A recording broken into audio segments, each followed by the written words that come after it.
Do you know that there are 240 million children around the world living with some form of disability, right? This is according to UNICEF.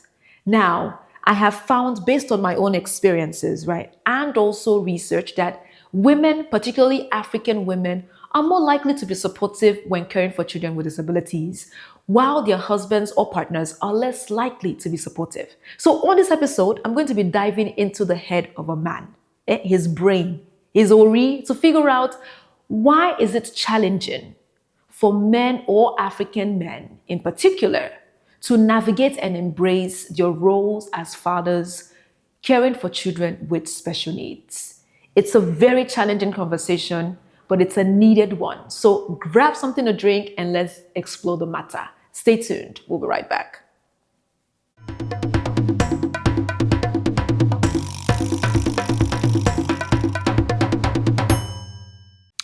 Hello everybody and welcome back. My name is Imoitinya and I'm a visual storyteller who happens to be visually impaired, and I cover African stories. But if you've been following me for quite a while, you know that I break all the rules. So if you're stopping by for the first time, welcome, subscribe. If you've been here for a while, thank you for always supporting. Now let's jump right into the story.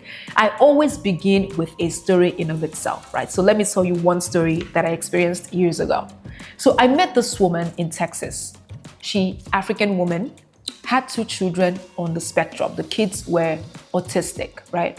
Now, if you don't know much about that, it's quite an interesting read. There's an article that the New York Times did on the rise of autism. Like we're seeing it more and more. And this article talks about detail as to why that is, right? Some people think it's vaccine, some people think it's something else, but the article did say it's environmental and also genetics. But I'm going to attach the link at the bottom of this video so you can go and read for yourself. It's quite an interesting read, right? So let's jump back into my story.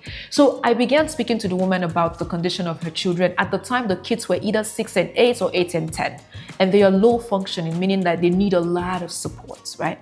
And so she said to me that she quit her job because she needs time to care for her children. And then I said, but what are you and your husband doing in terms of resources? She said, my husband doesn't believe in providing resources to the children, providing resources for the children, right? They live in the States, right? And also, because if we start to believe that they have this condition, then it may hinder them from progressing or hinder us from progressing. Now, what they were thinking of doing as a family is to travel to Nigeria, right? And have the disease or having the condition being taken care of by a pastor. Not a disease, it's a condition that they live with. And so they're thinking of taking their children to this pastor right here, Pastor T.B. Joshua. We can talk about him some other time. I never followed up with her to see if they proceeded in taking the children to Nigeria. But in that moment, when I was having the discussion, I was overwhelmed and I felt so bad for the children. And also, it took me right back to my own childhood, being born with cataracts, having surgeries being done, having the surgeries being botched, not being able to see textbooks, not being able to recognize faces, how I was treated by my fathers or people around me, how people thought I was dumb because I navigate the world very differently from the rest of my siblings. I also noticed in particular that my father wasn't emotionally available. And that part was a big deal for me because over time, it created distance between my dad and I. So with all that being said, we have a good relationship now as an adult, but we had to work through that. So it forces me to begin to look at my dad and figure out why was he unavailable at that time? What about the culture that we come from that hinders men from participating in caring for their children with disabilities, right? So those are the things that I would like us to look into right now. So let me jump right into the first one. So the first reason is this: cultural expectation of masculinity, right? In the context of Africa, men are viewed as providers, not caregivers, right? And with this information provided, right? Men and caring for a child with disabilities requires emotional and physical support, right? Which clashes with the idea of a provider. So you have less men being involved. That's one aspect. The other aspect is this: when you look at the context of Africa again, and you think of masculinity, You see macho, man's man. I think of the book Things Fall Apart. Okonkwo in that book was very macho. He was a very strong guy. He was powerful. He was about lineage. He was about physical strength, right? And because of all of that, it really hinders a man from showing emotions, right? And when you're looking at a child with disability, honest to God, you see the child as weak, especially when you don't understand your strength, especially when you don't spend time understanding the strength of that child. So a macho man, or a man that comes from a culture that is very macho driven, strong driven, when they look at that child and they see weakness in that child, they start to reflect on themselves, and they feel as though they themselves have produced a weak child. So that internally means that they are weak as men. So you get my gist, right? So that's another aspect. So now people would say, what is a disability? What does it mean for somebody to be differently abled, or to function differently, or to do things differently? Now, I'll put a definition on your screen from the internet, but from my own experiences, the best way I'll describe that is there's a standard that is expected of everyone. So if you're caring for a child and the child gets to a certain age, you're expecting them to speak. You're expecting them to be able to tie their shoelaces. You're expecting them to be able to read. And if you find that your child is lagging in those areas, for example, children on the autism spectrum, right? Some of them are nonverbal, right? They're 5 years old, they're 6 years old, and they're not speaking. So they would fall under the category of a disability, because there's a standard, and if the child is not meeting that standard in terms of how children evolve and develop, then you know that there's something not right, something not going well as a parent, right? So for me,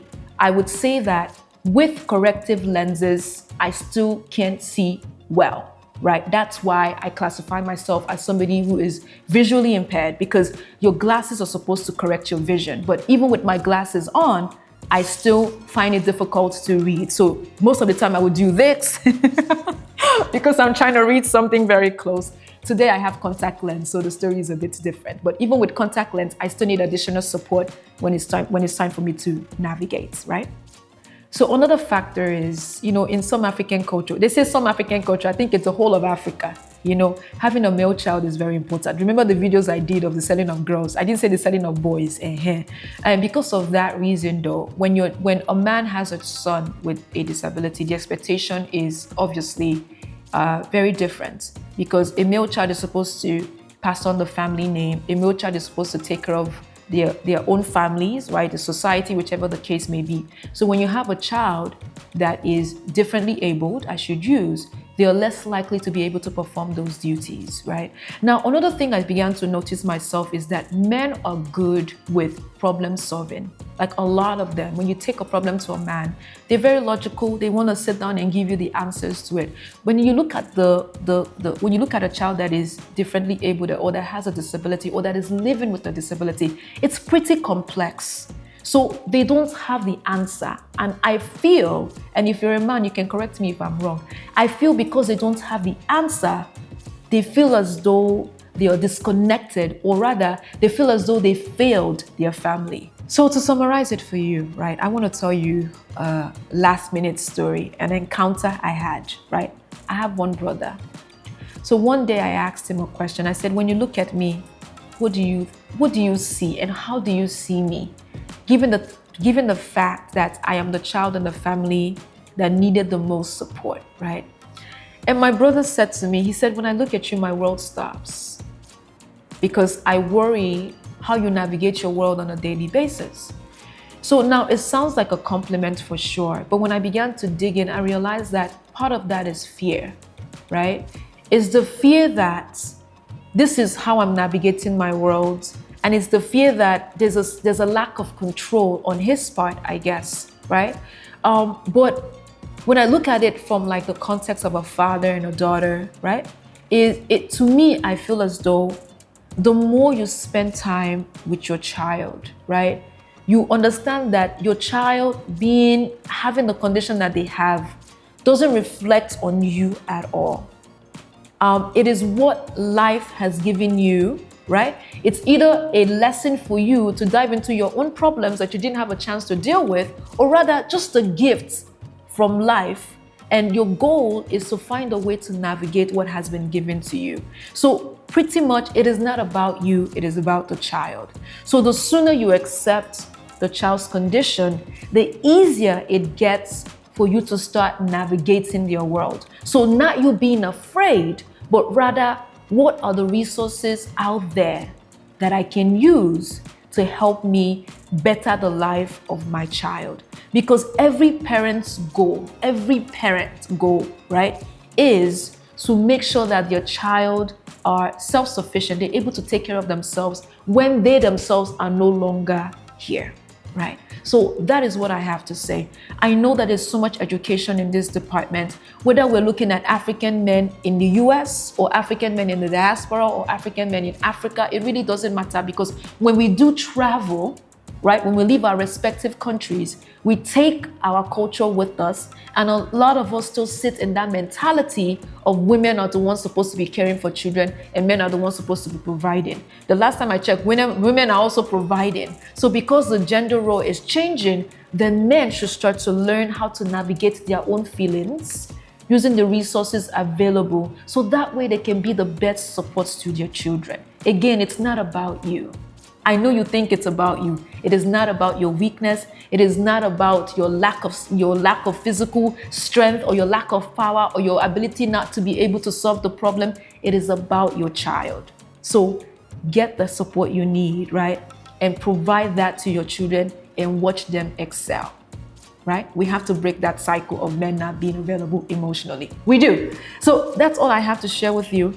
I do want to thank you for watching this video, and I still want to open it up to men. I know that I've given you my 2 cents by diving into your head and your brain, your ori, as I said, but I'm curious to know, what are your thoughts on this subject matter? It is not to disrespect you. It is just to open a healthy dialogue on the subject of children and disability, because it is something that is on the rise, right? Chances are we will see more cases, and the more resources we have to navigate, the easier it gets for all of us. Thank you for watching. Share your comments below, and we'll see you again next time.